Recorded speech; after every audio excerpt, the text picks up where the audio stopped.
오늘 벌써 마가복음 17주차가 되었습니다. 그래서 오늘 이제 정점을 이루는, 마가복음의 정점을 이루는 본문을 우리가 살펴보게 되겠습니다. 마가복음 8장 22절에서 9장 1절까지 본문을 우리가 살펴볼 텐데, 이제 베세다에서 소경을 이제 고치시는 사건부터 22절부터 이어지게 됩니다. 그런데 이제 이 칠병이어 사건 전에, 기적 사건 전에 이제 에바다 사건이 있었죠. 에바다 사건은 귀와 또 말이 동시에 어눌한 사람을 이렇게 풀고 듣게 하는 사건이고, 오늘은 이제 22절에서 26절은 눈을 뜨게 하는 사건입니다. 그래서 굉장히 연결이 되어 있고요. 그 다음에 이 눈을 뜨게 하는 사건이 여기 말고 10장에 가면은 10장 46절에서 52절에 바디메오, 우리 찬양, 우리 주일학교 바디메오가 눈을 떴다네. 그 사건이 이제 10장 46절에 52절에 기록이 돼 있어요.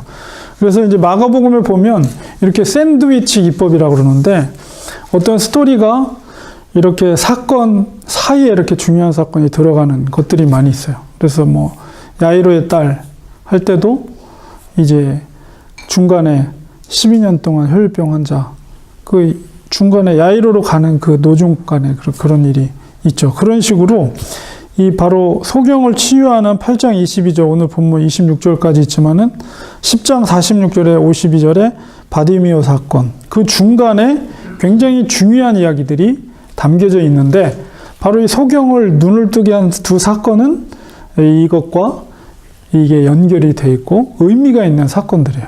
그러니까 마가가 그런 걸 다 고려하면서 그 사건을 기록을 했습니다. 그래서 그 사건 중간에는 무슨 일이 있냐? 바로 예수님의 순환예고가 3번을 하게 되거든요. 순환예고 3가지. 그리고 물론 이제 변화산 사건 뭐 이런 것들이 있는데, 어쨌든 예수님의 순환예고와 이 소경이 눈을 뜨게 되는 사건, 이런 것들은 다 연결이 되어 있는 것이다. 여러분이 이렇게 이해를 하시면 좋겠습니다. 그래서 어쨌든 예수님은 이런 육적인 치유 뿐만 아니라 영적인 치유를 통해서 하나님의 나라를 보고, 소경이 보는 것처럼, 그 다음에 귀 먹혔던 사람들이 듣고, 그 다음에 혀가 풀리면서 하나님 나라를 말하고, 이런 것들이 연결이 되어 있는 것이죠. 그래서 그것을 할 수 있게 하시는 분이 바로 예수 그리스도이시다라는 것을 나타내는 사건이 바로 이 소경을 치유하는 사건이다, 이렇게 말할 수가 있습니다. 이제 반대 의미로는 눈을 뜨고도 보지 못하는 바리새인들, 그리고 어리석은 제자들, 이런 것들도 역으로 또 말하고 있는 것이라고 또 이해할 수가 있습니다. 본문을 들어가면 22절에서 26절, 베세다의 이름에 사람들이 맹인 한 사람을 데리고 예수께 나와 손대시기를 구하거늘, 이제 맹인의 친구나 동료나 뭐 가족이 데리고 왔겠죠, 예수님께로. 그래서 예수님께서 손대시기를 구하거늘, 예수께서 맹인의 손을 붙잡으시고 마을 밖으로 데리고 나가사 눈에 침을 뱉으시며 그에게 안수하시고 무엇이 보느냐 물으시니 쳐다보며 이르되 사람들이 보이나이다. 나무 같은 것들이 걸어가는 것을 보나이다 하거늘, 이에 그 눈에 다시 안수하시매. 처음에는 눈에다 침을 뱉어가지고 그렇게 안수했고, 그 다음에 어떻게 무엇이 보이냐 그러니까 나무 같은 것들이 보이니까, 사람이 이제 처음 보니까 나무 막대기가 왔다 갔다 하는 게 희미하게 보이는 거죠. 그래서 다시 한번 그 눈에다가 안수해서 기도를 했습니다. 그리고 그가 주목하여 보더니 또 자세히 또 움직이는 걸 보니까 모든 것을 밝히 보는지라. 그때서야 비로소 환하게 이제 사람들이 구별되게 보이는 거예요. 그래서 예수께서 그 사람을 집으로 보내시며 이르시되 마을에는 들어가지 말라 하시니라. 곧바로 집으로 가라, 이렇게 말씀을 하셨던 것 같아요. 이래서 말씀드린 것처럼 이제 이 소경을 치유하는 사건이 있고요. 그 다음에 이제 우리 생각해보기 주일날 소그룹에 우리가 이제 그리스 페스티벌 때문에 우리가 하나만 제가 질문을 만들었습니다. 그게 뭐냐면 이 소경 치유 사건, 8장에 있는 사건과 10장 바디메오 사건 여러분이 한번 성경을 찾아서 비교해 보세요. 어떤 차이가 있는지. 그 눈을 뜨게 하는 사건이 어떤 차이가 있는지를 비교해서 보시면 분명한 차이가 있는 것을 발견하시게 될 거예요. 근데 그것도 그런 차이가 의미가 있는 거예요. 그래서 그거를 한번 여러분이 성경을 나중에 10장 46절에서 52절을 한번 찾아보시면 좋겠습니다. 그래서 소경의 눈을 뜨게 하는 것, 이 사건을 보았습니다. 그 다음에 이제 중요한 사건으로 들어갑니다. 8장 27절부터 이제 마지막까지가 이제 2부가 시작되는 거예요. 마가복음 전반부가 26절로 끝난 거고, 이제 8장 27절부터 마가복음의 후반부가 이제 시작이 됩니다. 그래서 여기서부터는 이제 십자가의 길이에요. 예루살렘으로 향하는 길이에요. 8장 27절부터 이제 후반부가 시작되는데, 전반부에서의 가르침, 예수님의 가르침이 이렇게 보면 무리들을 향해서 이렇게 가르침이 행해졌던 것을 우리가 보게 됩니다. 여러분이 유심히 보시면 무리를 향하여서 뭔가 가르치고, 오병이어의 기적, 이런 것들이 다 무리를 향해서 먼저 가르치고 이제 기적이 일어난 거죠. 그런데 이제 후반부부터는 그 가르침이 제자들에게로 집중되고 있어요. 여러분이 잘 보시면 제자들에게로 집중이 되어 있고, 그 첫 시작이 뭐냐면, 첫 시작의 내용이 예수님이 누구신가? 예수님이 누구야? 사람들이 나를 누구라 하느냐? 이거를 이제 사람들이 누구라 하느냐 이제 먼저 물어봐요. 다른 사람들이 누구라 하느냐? 그러다가 곧바로 예수님이 그러면 너희들은 나를 누구라 하느냐? 제자들에게 그것을 물어보죠. 그래서 제자들이 이제 답변을 하는 사건을 보게 됩니다. 바로 여기서 이제 베드로의 대답이 나오죠. 근데 여기까지 오기까지는 이제 공생의 3년 동안에 거의 2년 6개월 정도를 제자들이 예수님과 동행을 한 거예요. 그래서 그 많은 기적과 이적들을 보았고 가르침을 받았어요. 그래서 뭐 칠병이의 사건, 그 다음에 에바다 사건, 그 다음에 앞서 우리가 봤던 소경을 치유하는 사건, 이런 것들을 목도한 제자들이 이제서야 어느 정도 예수님이 누구신가에 대한 것들을 조금 이해하기 시작했어요. 그리고 그거에 대한 말을 하게 되었죠. 결국 베드로가 주의 그리스도 되심을 고백하게 됩니다. 이 8장 27절에서 이제 10장 45절이 제일 큰 단락이거든요. 그 바디메오의 바디메오 사건을 하기 전까지의 단계가 굉장히 큰 단락인데, 이 단락을 보면 이제 지리적으로 보면 여러분이 이렇게 지리적인 지명을 여러분이 살펴보세요. 읽을 때. 그러면 어디서부터 시작이 되면 가이사랴 빌립보에서부터 이제 2부가 시작이 돼요. 가이사랴 빌립보라는 지역이 어디냐면 이스라엘의 지도를 보면 제일 북쪽에 가장 높은 산이 헤르몬 산이 있어요. 헤르몬 산. 그 산이 굉장히 높거든요. 그리고 거기가 이제 높기 때문에 이제 물이 많이 흐르죠. 뭐 얼었던 물이 흐르고, 그래서 거기는 이제 나무가 푸르고 굉장히 비옥한 땅입니다. 그래서 이제 그 밑에가 바로 가이사랴 빌립보예요. 거기서부터 이제 예루살렘으로 가는 여정이 여기서부터 시작이 되는 거예요. 그 거리는 예루살렘까지 거의 200km 정도 되는 노중에서 이제 예수님의 가르침들이 계속 이어지는 거예요. 예루살렘으로 향하는 길. 결국은 뭐예요? 십자가의 길이에요. 십자가의 길. 그리고 예수님의 가르침은 전적으로 이제 제자들을 향해서 그 가르침들이 집중하고 있어요. 이건 뭐냐면 이제 마지막을 준비하는 거예요. 마지막. 그래서 노중에서 이제 그런 것들이 일어나는 사건들입니다. 그래서 마가가 그 노중에서 어디 지명들이 이렇게 딱딱 단서들이 나타나거든요. 그래서 그런 것들을 유심히 여러분이 살펴보면 좋겠습니다. 그래서 그 노중이라는 것은 결국 길이라는 거거든요. 길. 그것은 뭐냐면 바로 제자도예요. 제자가 걸어야 할 길. 그거를 바로 예루살렘으로 향하는 길 가운데 예수님께서 제자들에게 가르치고 있는 것이다. 여러분이 이렇게 생각하시면 됩니다. 그래서 첫 번째 그것이 뭐냐면 이제 본문으로 들어가면 27절, 30절에 예수는 누구인가? 예수와 제자들이 빌립보 가이사라 여러 마을로 나가실새 길에서 제자들에게 물어 이르시되, 여기서도 길이라는 표현을 하죠. 마가가 일부러 이런 표현을 하는 거예요. 제자도를 말하기 위해서 제자가 걸어야 할 길.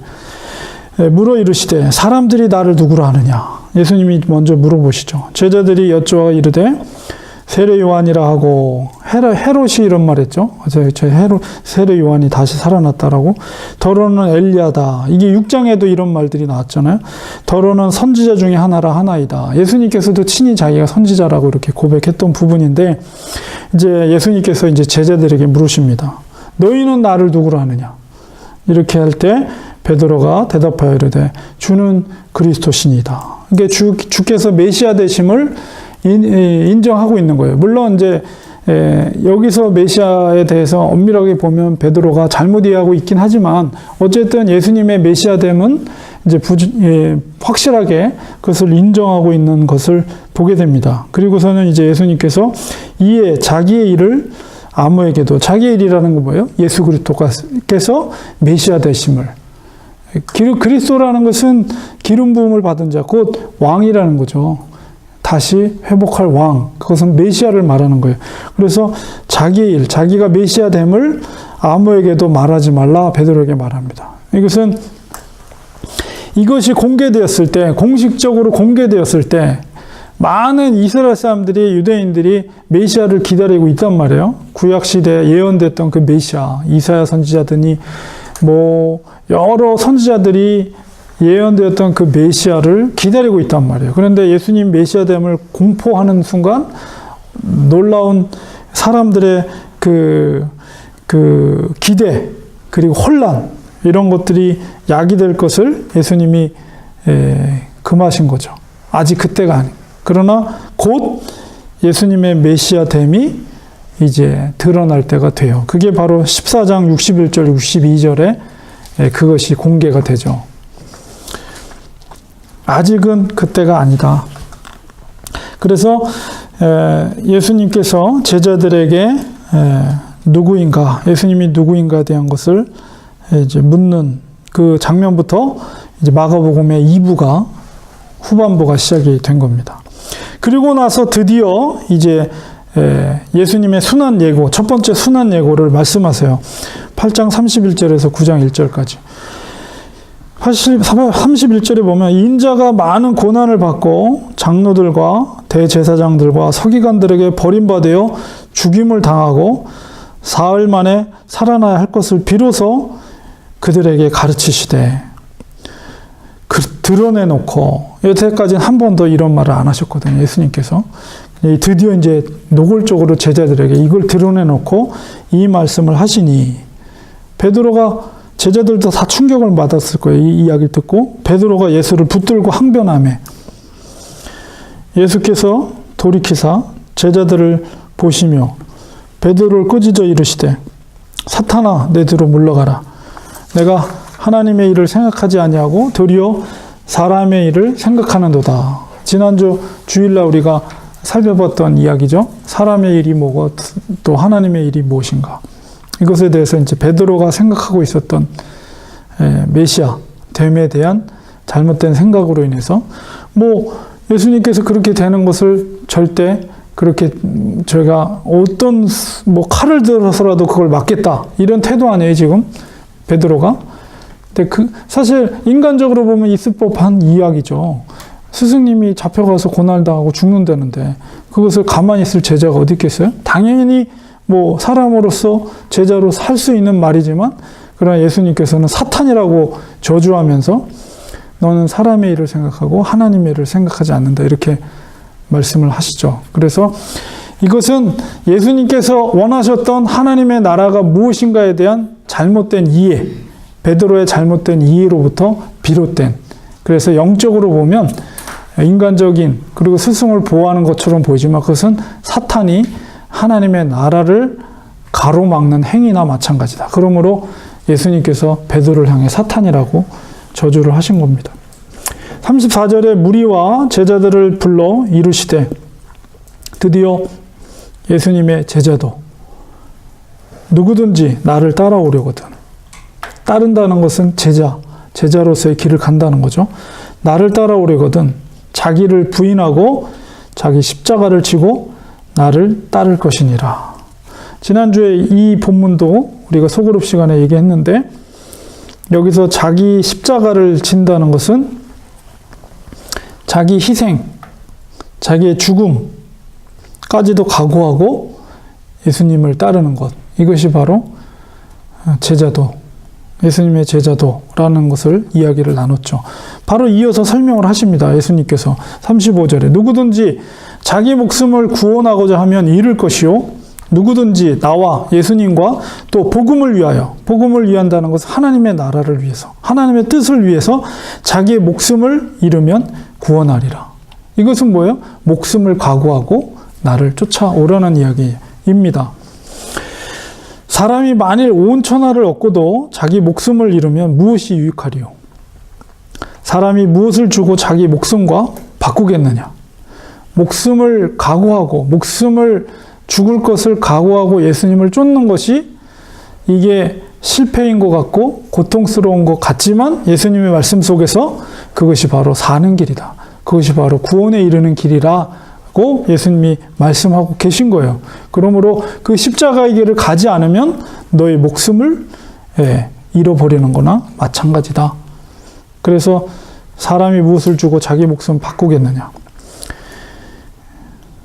미련한 것 같지만 예수님 말씀 속에서 자기 목숨을 내려놓는 것이 지혜로운 것이다 라는 것을 역으로 말씀하시죠. 누구든지 이 음란하고 죄 많은 세대에서 나와 내 말을 부끄러워하면, 분명하게 예수님의 제자의 길을 가는 사람은 세상과 예수님 둘 중에 하나 양자택일을 해야 된다는 거예요. 양다리를 거칠 수가 없고 반드시 둘 중에 하나를 선택하라. 예수님이 이것을 완곡하게 표현한 말이 38절의 말이에요. 누구든지 음란하고 죄 많은 세대에서 나와 내 말을 부끄러워한다는 건 뭐예요? 하나님, 예수님이 아니라 나는 세상의 그 즐거움을 속에 속해 있다는 거예요. 그러므로 당연히 예수님의 말이 부끄럽고 예수 그리스도가 부끄러운 거죠. 십자가에 달리는 예수님이. 둘 중에 하나를 선택해야 된다는 거예요. 제자는 반드시. 인자도 아버지의 영광으로 거룩한 천사들과 함께 올 때 그 사람을 부끄러워하리라. 이것은 뭐예요? 그 사람, 나를 부끄러워하면, 나를 포기하면 나도 너희를 포기하겠다. 이 말씀이죠. 또 그들에게 이르시되 내가 진실로 너에게 이르노니 여기 섰는 사람 중에는 죽기 전에 하나님의 나라가 권능으로 임하는 것을 볼 자들도 있느니라 하시니라. 이렇게 됐는데요. 사실 마가복음 초반부에 보면 2장 20절이나 3장 6절에 보면 이미 예수님에 대한 적대적인 분위기, 어떻게 하면 죽일까, 예수를 죽일까, 바리새인들이 그렇게 의논하는 장면들이 슬쩍슬쩍 마가가 언급한 부분이 있어요. 그런 예수님에 대한 적대적인 분위기가 결국은 그에게 죽음을 가져올 것이라는 이제 암시를 이제 마가가 슬쩍슬쩍 나타내는데요. 초반부에서 그런 암시가 이제 완전히 노골적으로 첫 번째 순환 예고를 통해서 명백하게 선포되고 있는 거예요. 그러나 우리가 순환 예고를 제가 빨간 글씨로 이렇게 한 부분인데요. 이 순환 예고를, 이 본문을 유심하게 살펴보면 예수님의 죽음이 그의 대적자들, 그를 죽이려고 하는 자들의 승리로 그려지지 않아요. 자세히 읽어보세요. 오히려 하나님의 목적의 성취로 이것이 그려지고 있다는 거예요. 앞에 부분만 보면 그렇지만 끝에 보면, 잘 보면 예수님의 죽음에 대해서 순환 예고하는 부분에 보면 8장 31절에 앞에는 분명히 장로들, 대제사장, 서기관들에게 버림받고 죽임을 당한다고 되어 있지만, 제가 빨간 부분으로 했던 거, 사흘 만에 살아나야 할 것이다, 이렇게 표현되어 있죠. 죽음의 과정이지만은 궁극적인 건 뭐예요? 그 죽음은 결국 예수님의 부활의 서곡이라는 거예요. 그리고 이제 8장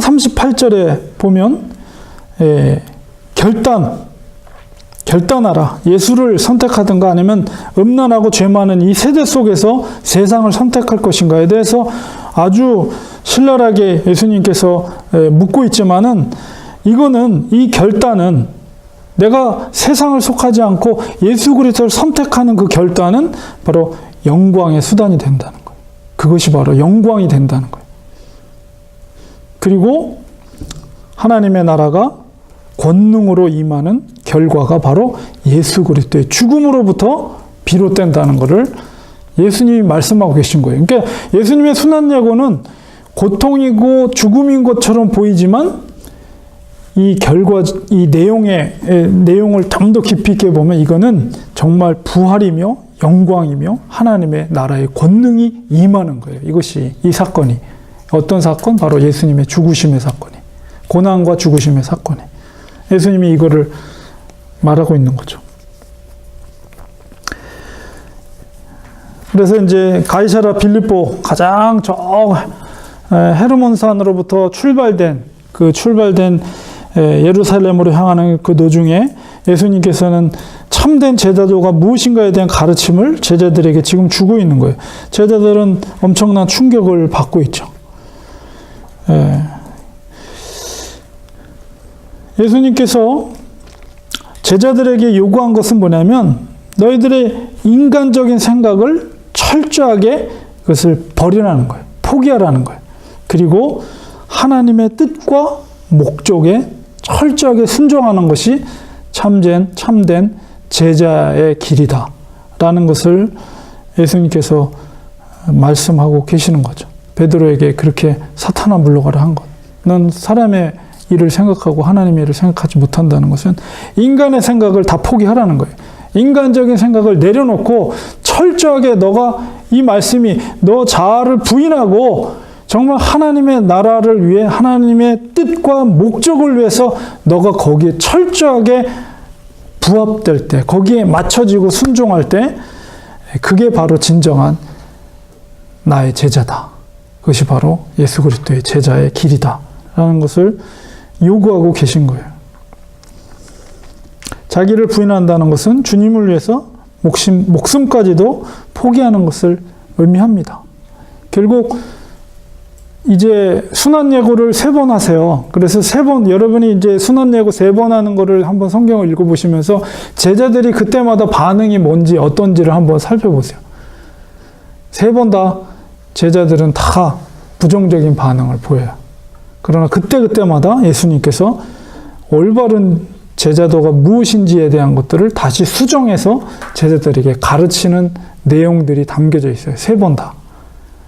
그래서 사실은 계속 실패를 하죠, 제자들은. 그러나 이제 결과적으로는 성령의 임재 사건을 통해서 제자들이 진짜 자기를 비우고 자기를 내려놓고 다 순교당하잖아요. 다 순교당하고 예수님이 걸었던 그 길을, 가룟 유다만 빼고 그 길을 걸어가는 제자들의 모습을 우리는 알 수가 있죠. 자, 그러면 생각해 보겠습니다. 마가복음 8장 34절, 35절에 마가가 말하는 예수님의 제자도의 핵심 내용이거든요. 예수님께서 제자들에게 요구하는 말씀은 바로 2000년 전에 제자들에게 요구했던 그 말씀, 바로 우리에게도 요구하는, 만약에 정말 예수님이 나의 구주고 나의 메시아이며 그분을 나의 구주로 정말로 고백하는 그리스도인이라면 우리도 마땅히 주님의 제자가 되어야 되겠죠. 그러면 주님은 지금도 우리에게 똑같이 제자들에게 요구했던, 12명의 제자들에게 요구했던 그 요구를 우리에게도 요구하고 계시는 거예요. 왜냐하면 우리가 그 길을 가고 있기 때문에. 자, 그렇게 볼 때에 예수 그리스도와 복음을 위해서 목숨을 버릴 각오가 되어 있습니까?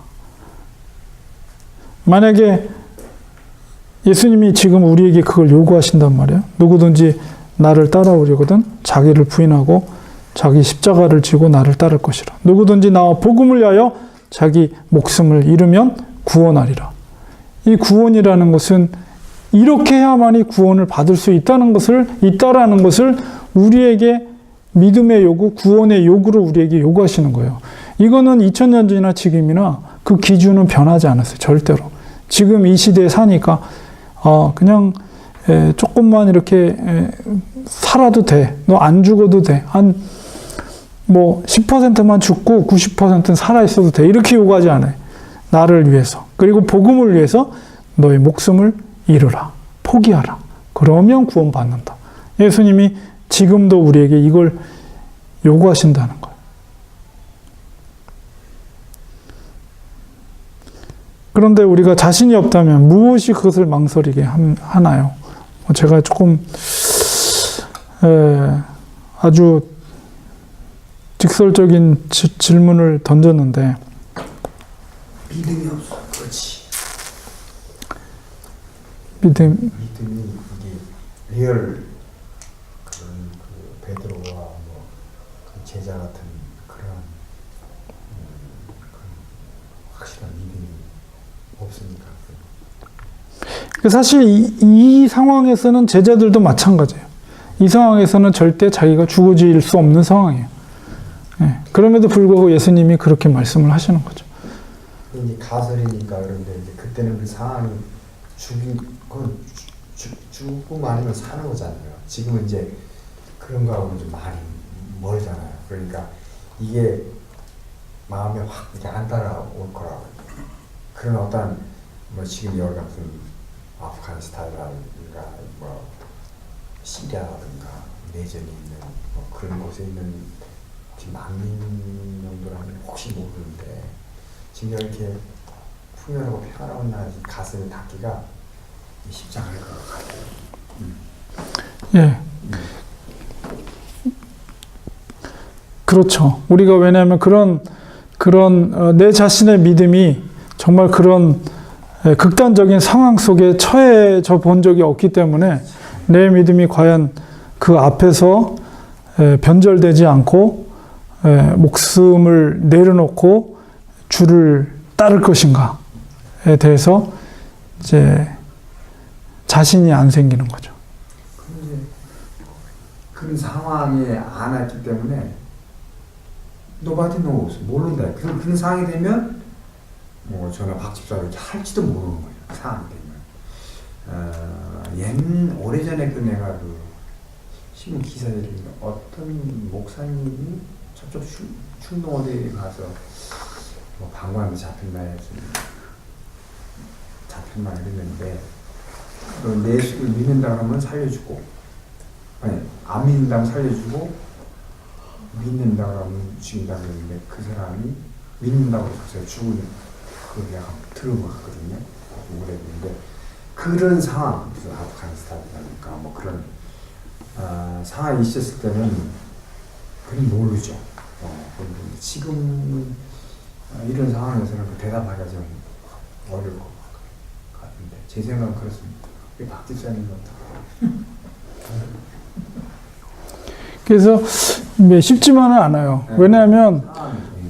왜냐하면 이게 우리의 의지로 되는 게 아니고 이거는 왜냐하면 베드로도 사실 그렇잖아요. 베드로도 절대로 뭐 예수님을 부인하지 않고 자기가 끝까지 나머지는 다 도망가도 자기는 끝까지 지키고 스승님을 지킬 사람처럼 그렇게 자신 있게 했지만은 결국 자기 의지도 그 상황 속에서 언제 그러냐는 듯이 예수님을 저주하면서 배신하는 걸 보면서 본능적으로 그렇죠. 자기가 살아야 된다는 본능적인 일단은 이렇게 빼고 보다가 그다음에 이제 그런데 참 이게 정말 그것은 이게 선택의 문제가 아니고 이 구원하리라 분명히 예수님께서 이렇게 선포를 하셨거든요. 그렇다면 우리가 만약에 구원받은 하나님의 백성이고 자녀라면 우리는 마땅히 죽을 이 말씀이 정말 100% 하나님의 말씀으로 우리가 받아들였을 때는 마땅히 그런 상황 우리가 처해보진 않았지만 그런 상황이 왔을 때 우리는 당연히 예수님을 위해서 희생해야만이 우리가 구원받을 수 있다는 거죠. 저는 가끔 일제시대 때를 참 좀 생각해요. 예. 과연 그런 입장에 있을 때 정말 예수 믿는다고 할 수 있을까 하는 생각하거든요. 참 힘들 것 같아요. 네. 뭐 자기 자식이나 누구를 막 죽이면서 막 고문하는 경우도 있잖아요. 네. 항상 그런 거 생각하면 참 두렵더라고요. 맞아요. 과연 그런 입장에서 내가 주를 믿는다고 그래 말할 수 있을까? 그 말인데 그때 상황에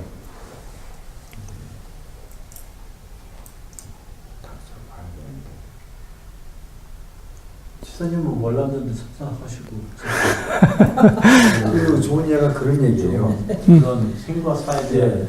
총알이 비 오는데 자기가 그 옆에 동료가 쓰러지면 사실 도망가야 되는데 그 상황에서는 달려가서 끌어내 오거든요.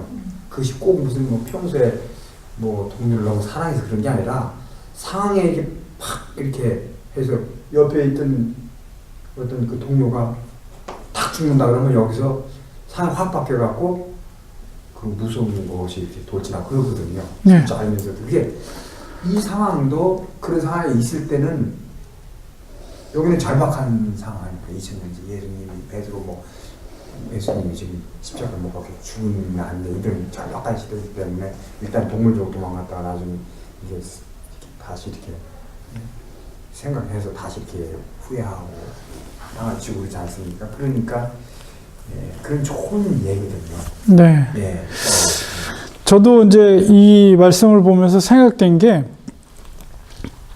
우리가 자신할 수 없지만, 예, 자신할 수는 없지만 분명히 우리가 하나님의 자녀이고 백성이라면 우리가 자신할 수 없는 상황 속에서도 우리가 구원받은 자녀로서 그것을 증명하는 분이 성령님이시라고 하셨거든요. 성경에서.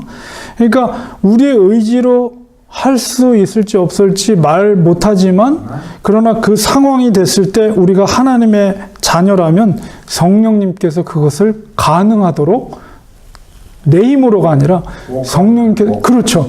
그것을 할 수 있게끔 역사한다는 거죠. 그러니까 우리는 우리가 자신할 수는 없어요. 그러나 성령님께서 일할 것을 기대하는 거죠. 네. 그거는 우리의 어떤 의지를 초월하는 하나님의 능력이거든요. 그거는. 그래서 죽음 앞에서도 죽음을 두려워하지 않고 그 순교자들이 죽음 앞에서 떳떳하게 하늘을 보고 했던 것이 그들의 의지로 절대 된 것이 아니고 하나님의 능력이 그에게 임한 거죠. 그래서 죽음도 두려워하지 않는 그런 능력이 성령님을 통해서 일하게 하신 거죠. 그러니까 그런 자아가 바로 구원받는 자의 증거가 되는 거죠. 만약에 정말 우리가 하나님의 자녀라면 우리들도 역시 그런 순교의 자리가 상황이 됐을 때 성령님께서 우리 속에서 일하셔서 예수 그리스도를 믿는 믿음의 고백으로 우리가 순교를 당하게 되는 거죠. 구원받는 거예요. 그 신사 참배 같은 것도 그 목사님들 참배 안 하면 너 감옥에 간다, 죽인다 그러는데 그런 상황에 있을 때 다는 아니지만 그 우리 평소에 이렇게 리얼 크리스찬은 그를 감수하지 않습니다. 그 상황에 가서 지금 말씀하신 대로 하나님이 역사하시면 그러니까 평소에 그를 비울다 봐야 되겠죠. 이렇게 성경을 하고 그러다 보면 그때 상황에 가서는 모르는 거예요. 이 전쟁도 마찬가지예요. 맞습니다. 그러니까 이게 진짜 그런 상황 속에 있을 때 진짜 저 사람의 믿음이 드디어 나타나는 거죠. 평소 때는 정말 좀 훌륭한 목사님 같은 분이 그런 상황 속에서 부인할 수도 있는 거예요. 오히려 조용하게 신앙생활 했던 분이 오히려 순교당할 수도 있는 거고. 그러니까 우리가 그거는 알 수 없는 일이지만 어쨌든 간에 예수님의 말씀 이대로라면 우리가 정말 주님의 자녀이고 주님께서 우리에게 믿음의 선물을 주신 하나님의 정말 친백성이라면 그런 순교의 상황 가운데 있을 때 우리 속에 하나님의 자녀라고 증명하시는 그 성령님께서 순교 당할 수 있도록 목숨을 예수님보다도 더 아깝지 않게 예수님을 더 귀하게 존귀하게 생각할 수 있고 내가 포기할 수 있는 믿음이 그 속에서 살아나게 된다는 거죠. 예. 그걸 생각하면 감동이 와요. 아, 내가 할 수 없는 일을 내 속에 계신 성령님께서 하게 하시겠구나. 이제 그런 믿음과 기대. 그것이 우리를 살게 하는 것이 아닌가. 그런 생각을 갖게 됩니다. 두 번째 생각해 보기. 마가복음 9장 1절에 하나님 나라가 권능으로 임한다는 말씀이 무슨 의미일까요? 또한 그것을 볼 자들이 있다 이렇게 말씀하셨는데 그것을 무엇으로 우리가 본다는 것인가? 그리고 오늘날에도 과연 그런 것을 볼 수 있을까요? 이런 질문을 제가 해봤습니다. 일단은 이 하나님 나라의 권능이 임한다는 것이 무슨 의미일까? 이게 그 구장에 나와 있는 걸 말씀하는 건가요? 그 예수님께서 그 제자들 데리고 산으로 올라가시잖아요. 변화산이요? 변화산 올라가셔서 그 그걸 말하는 건 아니고. 그건 아니에요.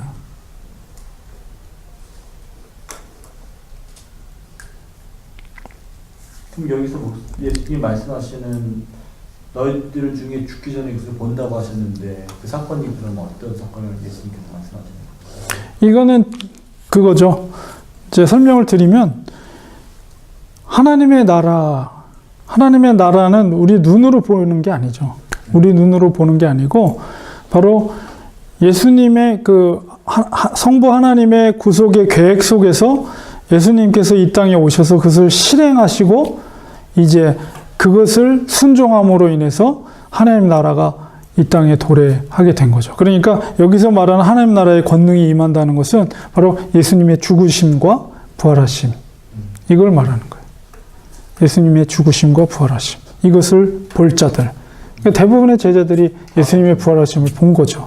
예, 이거죠. 그러니까 이거를 본다는 건 부활하신 예수님을 본 곳, 또 그렇지만 그것을 통해서 하나님의 나라가 어떤 것인지를 그 능력과 권세를 이제 영적으로 보게 된 거죠. 그래서 제자들이 변화된 거예요. 그걸 통해서.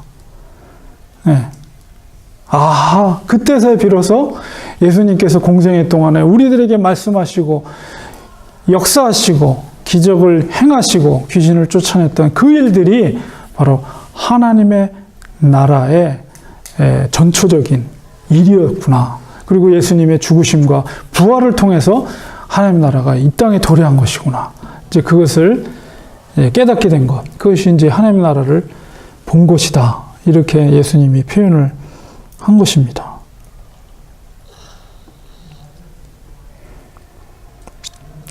그런 의미를 볼 때, 물론 이제 부활과 예수님의 죽으심과 부활의 사건은 놀라운, 너무나도 엄청난, 역사 속에서 엄청난 일이지만, 오늘날에도 그런 것들이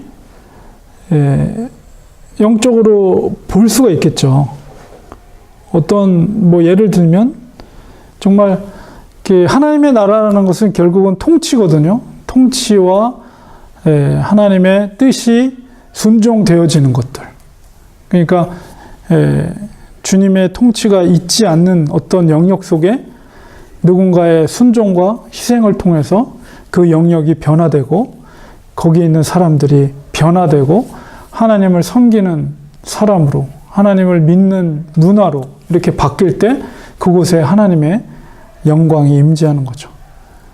하나님 나라가 임하는 것이고. 그래서 그런 일들이 오늘날에도 있을 수가 있죠. 그래서 저는 바람이 정말 우리 교회를 통해서 이런 일들이 많이 일어났으면 좋겠어요. 그래서 예배 드리는 그 곳이 하나님의 영광이 임하는 곳. 그런 예배 현장 속에 하나님의 영광이 임하려면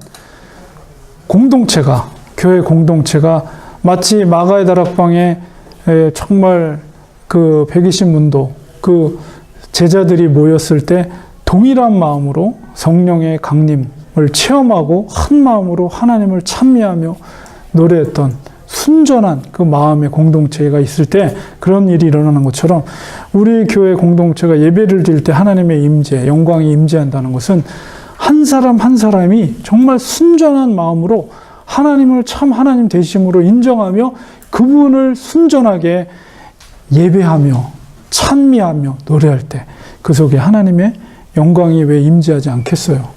하나님이 기뻐 받으신 예배가 되고 그것은 정말 하나님의 거룩한 성전이 되는 거죠. 네, 또 우리가 흩어져서 세상 가운데 살아갈 동안 내가 희생되고 내가 순교당하는 것, 그거는 진짜 하나님의 놀라운 영광이겠지만 그렇게 큰 것이 아니더라도 나의 낮아짐과 나의 말씀에 대한 순종과 예수님의 제자도를 따라가는 그 순종을 통해서 내가 살고 있는, 내가 일하고 있는 그런 터전 속에 하나님의 기뻐하신 뜻이 이루어졌다. 그것에 하나님의 영광이 임하겠죠. 그런 일들이 많이 일어날수록 정말 그거는 놀라운 공동체라고 볼 수가 있는 거죠. 그래서 세상 속에서 그런 영향력을 미쳤던 성도들이 모여서 그것을 간증하고 이런 변화들이 일어났습니다. 서로 이야기를 나누며 하나님 앞에 또 찬미하고 노래하고 하나님께 영광 올려드리고 그런 믿음의 공동체 얼마나 아름답습니까? 정말 하나님의 영광이 임재하는 그런 믿음의 공동체. 정말 저는 생각만 해도 너무 정말 기쁘고 감동적이고 정말 천국 우리가 장래 예수님의 재림으로 우리가 영원히 살게 될 천상에서의 천국이 바로 이곳에 임하는 거예요. 그것이 바로 그렇게 우리가 교회 생활하고 신앙 생활을 하면 얼마나 좋을까. 저는 그런 바람이죠. 그래서 정말 그런 믿음의 선전한 분들이 우리 교회에 모여서 정말 온전히 주님 앞에 기쁨의 예배를 드리고 또 흩어져서 있는 곳에서 순종의 삶을 살고 예수님이 우리에게 요구하는 이 제자도의 길을 순전함으로 묵묵히 그렇게 살아가다가 또 예배당에 같이 모여서 우리 공동체가 정말 주님 사랑하는 마음으로 또 예배 드리고 이렇게 살아간다면 우리 하루의 삶이 얼마나 하나님이 기뻐하시고 귀하게 우리를 사용하실까 그런 기대를 합니다. 그래서 하나님 나라의 권능이 임하는 것을 우리가 영적인 눈으로 늘 예배 때마다 늘 보고 깨닫고 우리 영적으로 느끼고 우리 속에 우리가 하나님의 자녀됨을 증명하는 성령님이 살아계심을 우리가 영적으로 체험할 때 나는 하나님의 구원받은 하나님의 자녀구나. 우리 이게 있으니까 우리가 신앙생활 하죠. 이거 없으면 어떻게 우리가 이 말씀을 감당합니까? 그게 있으니까 우리가 살아가는 거죠. 그래서 우리 가슴이 뜨거워야 돼요. 정말. 왜냐하면 성령님, 하나님이 우리와 함께 하시기 때문에 늘 그 가슴이 뜨거워야지 그 힘으로 우리가 신앙생활하고 교회생활하죠. 사실 교회생활이 항상 즐겁지만은 않잖아요. 얼마나 사람과의 관계 속에서 힘든 일이 많이 생깁니까? 근데 그것을 이길 수 있는 힘은 아버지를 향한 그 간절한 뜨거운 마음, 그거 없으면은 그거 이길 수 없거든요. 어떻게 우리 의지로 그게 신앙생활이 가능하겠어요? 절대 안 되죠. 주님이 주시는 그 뜨거운 마음, 주님이 나를 사랑하는 그 마음, 정말 그 뜨거운 가슴, 그것이 있을 때 때로는 서로 부대끼는 것이 있고 조금 어려운 점이 있지만 그것을 오히려 하나님의 사랑으로 품고 이렇게 갈 수가 있는 거죠. 그래서 하나님의 영광을 정말 늘 예배 때마다 느끼고 체험하고 그런 믿음의 공동체가 되고자 되는 교회, 그런 걸 바라고요. 또 우리가 봉사하는 것도 바로 하나님의 그런 일하심을 우리가 기대하는 거죠. 사실은 저는 그런 생각을 해요. 우리가 남들한테 가서 제가 오늘 수요일 날도 오전에 가서 저 봉사하는데 제가 이렇게 해가지고 가는 사람이 좀 이렇게 변화가 되고 그거보다도 내 자신의 하나님이 저에게 주시는 은혜 그게 오히려 더 우리에게 더 유익이 되지 않는가. 우리가 어디 가서 봉사해서 남한테 뭔가 도움을 주는 것보다도 하나님이 그것을 통해서 나를 통해 직접적으로 일하시고 그것을 통해서 부어주시는 은혜 그것으로 내가 사는 거죠. 이제 그거를 우리 성도님들이 체험하고 느낄 때 그 속에서 하나님이 나를 사용하셨구나. 연약한 부족한 나를 사용하셨구나. 그것으로 우리가 영적인 만족을 느끼는 거. 그게 1차적인 거예요. 1차적인 거. 두 번째는 뭐 그 도움을 받는 분들에게 도움을 주는 게 2차적인 것이죠. 그래서 우리 교회가 그 기쁨, 하나님이 주시는 기쁨, 아, 나를 하나님이 사용하셨구나. 아무리 작은 거라도 정말 내 형제 중에 소자에게, 정말 어린아이 같은 조그만 아이에게 냉수 한 그릇 준 것도 주님께서 하늘나라에서 그것을 내가 잊지 않고 기억하시겠다고 하셨는데, 정말 이 땅에서 내가 정말 작은 일이라도 주님을 위해서 이렇게 봉사하고 헌신하고 노력했을 때, 내 시간과 물질을 들여서 이렇게 했을 때 하나님이 얼마나 기뻐하시겠어요. 그래서 주님이 그 기뻐하시는 마음이 우리에게도 그게 전달이 되거든요. 그래서 그거를 우리가 누리자는 거죠. 그것을 누리면서 우리가 신앙생활을 할 때 그게 바로 하나님이 우리 교회를 사용하시는 거죠. 그러니까 이 시대 속에서도, 이 시대가 정말 전도도 안 되고, 지금 뭐 저도 뭐 보니까는 뭐 명성교회 뭐 그것도 뭐 60, 뭐 그것이 알고 싶다는지 어디서 또 시사 프로그램에서 그것도 엄청난 게 또 떴나 봐요. 저도 한번 가서 봐야 될 텐데, 완전히 얼마나 요즘 시대 교회가 완전히 정말 도덕적으로 땅에 떨어지고, 물론 다 그런 건 아니죠. 근데 이제 워낙 이제 유명세 있는 교회들이 자꾸 이제 문제가 되니까 사회적으로 손가락질 당하고 이러잖아요. 그래서 뭐 전도도 안 되고, 지금 시대면 한인교회도 역시 마찬가지로 교회가 전도도 안 되고, 사람들도 안 오고, 교회가 부흥돼봐야 다 수평이동이고, 다 이런 시대 속에 있지만은, 정말 이 시대 속에서도 하나님께서 일하시기 원하시는 그런 교회들을 하나님은 찾고 계시다는 거죠. 그런 교회는 다른 거 보지 않고 정말 말씀을 깊이 있게 연구하면서 말씀 속에서 우리에게 요구하는 교회가 해야 될 일이 무엇인가를, 그 답을 순전하게 말씀 속에서 찾고 이것저것 생각 않고 그 말씀에 그냥 오로지 순종하며 사는 성도들이 모여있는 그 교회, 그런 교회를 하나님은 찾고 계시고 또 일하기를 원하신다는 거예요. 지금도 추수할 일꾼을 찾고 계신다니까요. 추수할 때가 됐는데 추수할 일꾼을 찾고 계셔.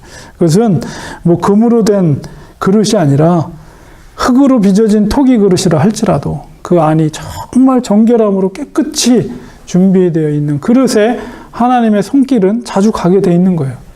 또 우리 교회가 그렇게 하나님의 손길에 쓰임받는 그릇이 됐으면 좋겠어요.